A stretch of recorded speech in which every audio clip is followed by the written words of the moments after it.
ये जानते हैं बिहार की 50 फटाफट बड़ी खबरों को केवल 20 मिनट में। साथ ही आज के इस वीडियो में हम लोग जानेंगे कि बिहार सरकार ने छठ पूजा से पहले किन किन महिलाओं के खाते में 50-50 हजार रुपए भेजा है, और ई श्रम कार्ड वालों को 3,000 रुपए कब से मिलेंगे, पीएम आवास किन को मिलेगा और वृद्धा पेंशन कितने रुपए मिलेंगे। सब कुछ आज के इस वीडियो में जानेंगे। तो चैनल पर पहली बार आए हैं तो वीडियो को लाइक करके चैनल को सब्सक्राइब जरूर कर दें और कमेंट में बताएं कि आप यह वीडियो कहां से देख रहे हैं। बिहार के सभी छात्रों की हो गई बल्ले बल्ले। सीएम नीतीश कुमार दे रहे हैं 5,000 रुपए हर महीना गरीब और असहाय छात्रों के लिए। सीएम नीतीश कुमार ने एक नई योजना लागू की है, सीएम प्रतिज्ञा योजना, जिसके तहत हर एक छात्र छात्राओं को आगे की पढ़ाई के लिए 5,000 रुपए हर महीना दे रहा है। जो छात्र गरीब है, जिनके पास आगे पढ़ने के लिए पैसे नहीं हैं, उनके लिए यह योजना काफी मददगार साबित होगी। वैसे तो यह योजना बिहार के सभी छात्रों के लिए है। पटना से बिहार विधानसभा चुनाव के लिए नामांकन पूरा हो गया है। राजद, कांग्रेस, भाजपा, जदयू, लोजपा, हम और आरएलएम के उम्मीदवारों के अलावा कई निर्दलीय मैदान में हैं। चुनाव प्रचार तेज हो गया है और राजनीतिक बयानबाजी बढ़ गई है। पार्टियां मतदाताओं को लुभाने के लिए प्रयास कर रही हैं। इसके लिए तरह तरह के दांव पेच आजमाए जा रहे हैं। भारत सरकार द्वारा मुख्यमंत्री मातृ वंदना योजना के तहत पात्र गर्भवती महिलाओं को 21,000 रुपये की आर्थिक सहायता देने का प्रस्ताव है। इसका उद्देश्य गर्भावस्था के दौरान और प्रसव के बाद महिलाओं के पोषण और स्वास्थ्य का ध्यान रखना है। यह राशि 3 किस्तों में सीधे लाभार्थी के बैंक खाते में भेजी जाएगी। पहली किस्त गर्भधारण के पंजीकरण पर, दूसरी प्रसव जांच पर और तीसरी बच्चे के जन्म व टीकाकरण पूरा होने पर मिलेगी। लोजपा को अपनी मांग के अनुसार सीटें तो मिली ही, साथ ही भाजपा ने उसे उम्मीदवार भी दिए। 2020 में विकासशील इंसान पार्टी को भी इसी तरह सीटें और उम्मीदवार मिले थे, पर उनके विधायक बाद में भाजपा में शामिल हो गए। बोछा से बेबी कुमारी, चेनारी से मुरारी गौतम और बख्तियारपुर से अरुण कुमार जैसे उम्मीदवारों को लोजपा ने मैदान में उतारा है, जिन्हें भाजपा का समर्थन प्राप्त है। लेबर कार्ड धारी के बैंक खाते में 5,000 रुपये भेजा गया है। जिनके भी पास लेबर कार्ड है, उन सभी के बैंक खाते में 5,000 रुपये भेज दिया गया है। आप सब अपने बैंक खाता को चेक कर लें, जिनके भी पैसा नहीं मिला है।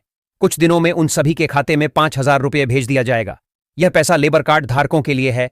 जो गरीब है, उनके लिए नीतीश सरकार ने दिवाली और छठ का बोनस के रूप में देना शुरू कर दिया है। पवन सिंह और उनकी पत्नी ज्योति सिंह के बीच चल रहे पारिवारिक विवाद ने अब एक नया सार्वजनिक और राजनीतिक मोड़ ले लिया है। तलाक की प्रक्रिया और निजी विवादों के बीच ज्योति सिंह ने बिहार की काराकाट विधानसभा सीट से निर्दलीय उम्मीदवार के तौर पर अपना नामांकन दाखिल कर दिया है। सभी जीविका दीदियों के खाते में 10-10 हजार रुपए भेज दिए गए और जो भी महिलाएं बाकी थीं, उन सभी के खाते में भी पैसे भेज दिए गए। और दीपावली के शुभ अवसर पर छठ पूजा से पहले सभी जीविका डॉन के खाते में 50,000 रुपये की दूसरी किस्त भेज दी गई है। कुछ महिलाओं को मिला है तो कुछ को नहीं मिला है। धीरे धीरे सबको मिल जाएगा यह पैसा। साल 1967 में हुए चौथे बिहार विधानसभा चुनाव के दौरान एक निर्दलीय उम्मीदवार ने पटना की सीट से तत्कालीन मुख्यमंत्री को हरा दिया। सबसे ज्यादा सीटें हासिल करने के बावजूद कांग्रेस को बहुमत नहीं मिला, तो राज्य में गैर कांग्रेसी सरकार बनी और एक निर्दलीय को सीएम की कुर्सी मिल गई। फ्री हैंड पंप योजना के अंतर्गत गरीब परिवार को 15,000 रुपये का लाभ दिया जाता है। यह लाभ उनके बैंक खाते में भेजा जाता है जो लोग गरीब है, स्वच्छ जल पीने में जिनको कठिनाई होती है, जिनके घर में चापाकल नहीं है, उनके लिए यह योजना है। इस फॉर्म को भरने पर लाभार्थी के बैंक खाते में 15,000 रुपये भेज दिए जाते हैं, जिससे आप एक हैंडपंप लगवाकर स्वच्छ जल पी सके। बिहार चुनाव 2025 के पहले चरण में 18 जिलों की 121 सीटों पर 1,314 उम्मीदवार मैदान में हैं। नामांकन दाखिल होने के बाद भी महागठबंधन में अंदर खींचतान जारी है। पूर्व विधायक अनिल सहनी ने राजद छोड़ दी है। मोहनिया से राजद कैंडिडेट श्वेता सुमन का नामांकन रद्द हो गया है।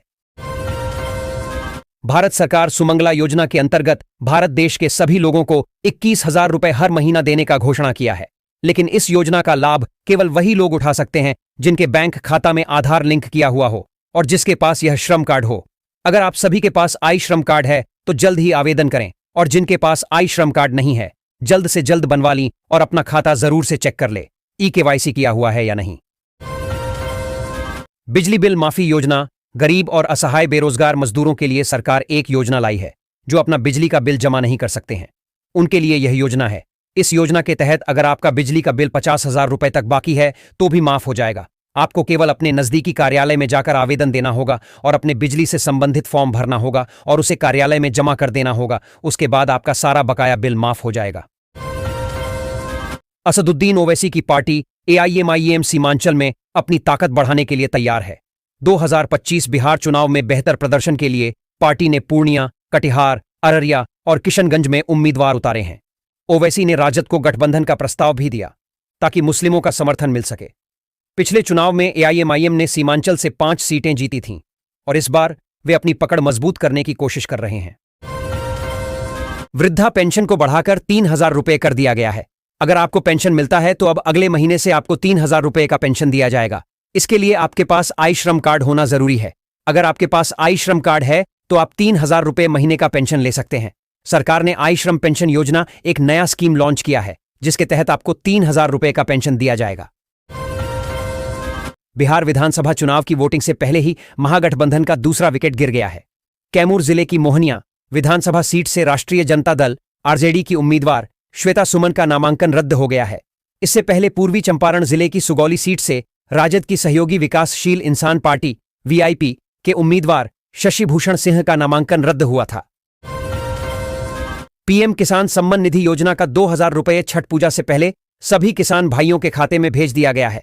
सरकार में किसने की गरीबी और त्योहारों को देखते हुए समय से पहले 2,000 रुपये सभी किसानों के खाते में भेज दिया गया है। कुछ किसानों के खाते में पैसे नहीं आए हैं क्योंकि उनके खाते में ई-केवाईसी नहीं है। जिनके भी खाते में ही केवाईसी है उन सभी का पैसा मिल चुका है और जिनका पैसा रुक गया है उनको ई-केवाईसी करवाने के बाद मिल जाएगा। पटना में तेजस्वी यादव के जीविका दीदियों और ठेका कर्मचारियों के लिए बड़े ऐलान के बाद बीजेपी नेताओं ने जमकर हमला किया। केंद्रीय मंत्री नित्यानंद राय ने कहा कि आरजेडी के वादों में कोई सच्चाई नहीं है और ये केवल जनता में भ्रम फैलाने के लिए हैं। वहीं बिहार के उप मुख्यमंत्री और बीजेपी नेता सम्राट चौधरी ने तेजस्वी यादव और उनके परिवार पर भ्रष्टाचार के गंभीर आरोप लगाए और कहा कि बिहार जनता जानती है कि ये केवल सपने दिखाते हैं। अगर आप होम लोन लेना चाहते हैं और आपको लोन नहीं मिल रहा है तो घबराएं नहीं, आपके पास केवल आधार कार्ड होना चाहिए। अगर आपके पास आधार कार्ड है तो आप पीएम होम लोन योजना के तहत 5 से 10 लाख रुपए तक बहुत ही आसानी से लोन ले सकते हैं और ब्याज की दर भी बहुत कम लगेगी। सरकार सभी लोगों को खुद का घर बनाने के लिए यह योजना लाई है ताकि हर कोई अपना खुद का पक्का मकान बना सके। बिहार विधानसभा चुनाव के लिए महागठबंधन ने अभी तक औपचारिक चुनावी अभियान की शुरुआत नहीं की है, लेकिन पूर्व उप मुख्यमंत्री और राजद नेता तेजस्वी यादव ने हर घर नौकरी देने के बाद आज एक और बड़ा वादा किया है। तेजस्वी ने कहा है कि अगर महागठबंधन की सरकार बनी तो वह राज्य की सभी जीविका दीदियों की सेवा स्थायी करेंगे और उन्हें हर महीने 30,000 की सैलरी देंगे। इसके अलावा उन्हें हर महीने 2,000 रुपये का अतिरिक्त भत्ता दिया जाएगा। बिहार विधानसभा चुनाव के दौरान महुआ सीट पर तेज प्रताप यादव ने जोरदार एंट्री की है। जनशक्ति जनता दल के राष्ट्रीय अध्यक्ष ने मंगलवार को चुनाव प्रचार के लिए पटना से महुआ जाते समय पत्रकारों से बातचीत में महागठबंधन से अलग होने का ऐलान किया और कहा कि उनकी पार्टी अपने उम्मीदवारों के माध्यम से चुनाव लड़ रही है। भारत सरकार ने एक नई योजना लागू की है जिसके तहत देश में जितनी भी कुंवारी लड़कियां हैं उनका उम्र अभी 6 वर्ष से कम है तो उनके नाम पर बैंक अकाउंट खुलवाकर उसमें हर महीना कुछ पैसा जमा करना होता है, जो 18 वर्ष होने के बाद उसे 10 से 20 लाख रुपए तक मिलता है। बिहार चुनाव में महागठबंधन के घटक दलों के बीच सीटों के बंटवारे को लेकर उलझन बरकरार है। इस बीच पूर्णिया के सांसद और कांग्रेस नेता पप्पू यादव ने कहा कि महागठबंधन में जो फ्रेंडली फाइट की स्थिति है इसे सॉल्व करना चाहिए और एक मैसेज देना चाहिए। पप्पू यादव ने कहा कि मैं पहले से बोल रहा हूं कि फ्रेंडली फाइट का कोई औचित्य नहीं, इसका गलत मैसेज जा रहा है। चुनाव से पहले हजारों लोगों को मिलेगा। प्रधानमंत्री आवास योजना लिस्ट जारी हो चुका है। जिन भी लोगों का नाम इस लिस्ट में है उन सभी को प्रधानमंत्री आवास योजना के तहत 1,40,000 रुपए मिलेगा, चाहे वह अमीर हो या गरीब। इस योजना में शौचालय बनाने के लिए भी पैसा शामिल है और सरकार शौचालय के लिए अलग से RS 12,000 दे रही है। बिहार के मोतिहारी विधानसभा सीट पर पति पत्नी का एक दूसरे के खिलाफ चुनाव लड़ना चर्चा का विषय बन गया है। जानकारी के मुताबिक पूर्वी चंपारण जिले के हेडक्वार्टर मोतिहारी विधानसभा सीट से आरजेडी उम्मीदवार देवा गुप्ता तो पत्नी मोतिहारी मेयर प्रीति कुमारी निर्दलीय के रूप में अपना नामांकन मोतिहारी विधानसभा सीट से किया है। भारत देश में रहने वाले सभी वृद्ध लोगों के लिए यात्रा किराया में छूट देने के लिए सरकार ने 50% माफ किया है। जो भी लोग वृद्ध हैं उन्हें ट्रेन, बस और प्लेन तीनों में 50% किराया माफ कर दिया जाएगा। यानी कि अगर आप कहीं ट्रेन से यात्रा करते हैं और आपका किराया 4,000 रुपये है तो आपको 2,000 रुपये ही देने होंगे और 2,000 रुपये माफ कर दिया जाएगा। यह छूट ट्रेन, बस और प्लेन सभी में लागू है। बिहार चुनाव के मद्देनजर महागठबंधन के भीतर आपसी रंजिश खत्म होने का नाम नहीं ले रही। कई सीटों पर गठबंधन के घटक दलों की पार्टियां आमने सामने हैं। ऐसे में बिहार चुनाव के लिए कांग्रेस पर्यवेक्षक अशोक गहलोत लालू तेजस्वी से मिलने गए थे, मगर उनके बीच कोई पुख्ता बातचीत नहीं हो सकी। किसान क्रेडिट कार्ड के तहत किसान भाइयों को 5 लाख रुपए का लोन बिना ब्याज का दिया जा रहा है। अगर आप एक किसान हैं और फसल करने के लिए आपके पास अगर पैसा नहीं है तो सरकार आपको 5 लाख लोन देगी। केवल आपके पास किसान क्रेडिट कार्ड होना जरूरी है। अगर आपके पास किसान क्रेडिट कार्ड नहीं है तो जन सुविधा केंद्र पर जाकर जल्द ही बनवा लें। उसके बाद लोन के लिए अप्लाई कर दें तो आपको भी 5 लाख रुपए मिल जाएगा, वह भी बिना ब्याज के। बिहार चुनाव को लेकर तेजस्वी यादव ने कहा कि महागठबंधन की सरकार बनी तो 20 महीने में हर परिवार को सरकारी नौकरी, जीविका दीदियों को स्थायी और 30,000 रुपये वेतन मिलेगा। इस्तीफा देने वालों में शामिल पूर्व जिला परिषद अध्यक्ष भोला सहनी ने कहा कि पार्टी में समर्पित और ईमानदार कार्यकर्ताओं का मनोबल लगातार टूट रहा है। उन्होंने कहा कि यह असंतोष आने वाले चुनाव में पार्टी के प्रदर्शन पर असर डालेगा। आयुष्मान भारत कार्ड के तहत हर परिवार को 5 लाख रुपए साल में इलाज के लिए दिया जाता है। अगर आप गरीब परिवार से हैं और आपको कभी किसी प्रकार की बीमारी होती है और इलाज करवाने के लिए आपके पास पैसे नहीं हैं तो सरकार आपको 5 लाख रुपए इलाज करवाने के लिए देगी। इसके लिए आपको आयुष्मान भारत कार्ड बनवाना होगा, तभी आप इस योजना का लाभ ले पाएंगे। और यह कार्ड बड़ी बीमारी और बड़े हॉस्पिटलों में काम करेगा, छोटे हॉस्पिटल में नहीं। मोहनिया सीट से आरजेडी उम्मीदवार श्वेता सुमन का नॉमिनेशन कैंसिल कर दिया गया है। इलेक्शन कमीशन ने नॉमिनेशन इसलिए कैंसिल किया क्योंकि सुमन ने 2020 के बिहार चुनाव के दौरान अपना घर यूपी के चंदौली जिले में दिखाया था, लेकिन 2025 के चुनाव में उन्होंने अपना घर बिहार में बताया। बिहार में आगामी 6 और 11 नवंबर को विधानसभा चुनाव के लिए मतदान होना है। प्रदेश के चुनावी माहौल का जायजा लेने और राजनीतिक दलों के नेताओं से उनके वोट मांगने के मुद्दों पर चर्चा करने के लिए अमर उजाला का चुनावी रथ सत्ता का संग्राम गुरुवार को मोकामा विधानसभा पहुंचेगा। यहां जनता के मुद्दे जानने के बाद नेताओं के जवाब को तोला जाएगा। आपकी बेटी हमारी बेटी योजना के तहत भारत सरकार देश के सभी बेटियों को 21,000 रुपए करके उनके खाते में देंगे। यह योजना सभी गरीब, बेरोजगार और असहाय परिवार के बेटियों के लिए लागू किया गया है ताकि उनके जीवन में किसी भी प्रकार की कठिनाई न आए और आगे पढ़ाई लिखाई में भी उनको सुविधा हो।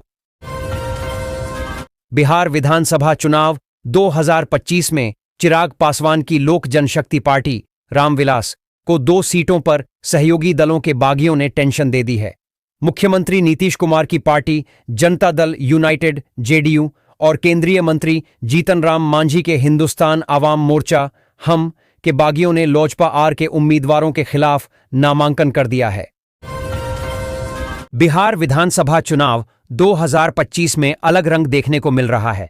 सत्ताधारी दल से लेकर विपक्ष तक ने कहीं बाहुबली पर भरोसा जताया है तो कहीं से उनके परिवार को टिकट दिया गया है।